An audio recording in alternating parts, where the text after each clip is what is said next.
திருக்குறள் அதிகாரம் 42. கேள்வி.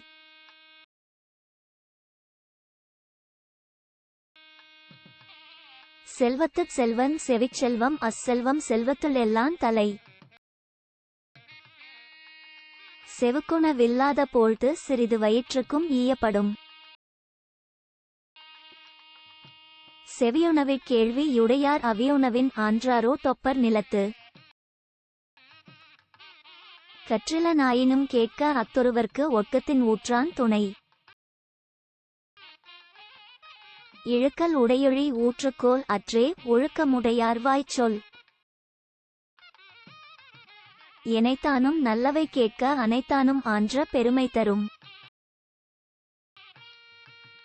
பிழைத்துணர்ந்தும் பேதைமை சொல்லா இழைத்துணர்ந் தீண்டிய கேள்வியவர்.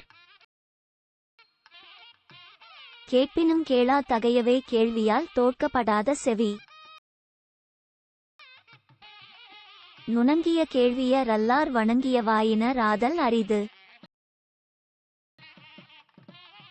செவியிற் சுவையுணரா வாயுணர்வின் மாக்கள் அவியினும் வாழினும் என்.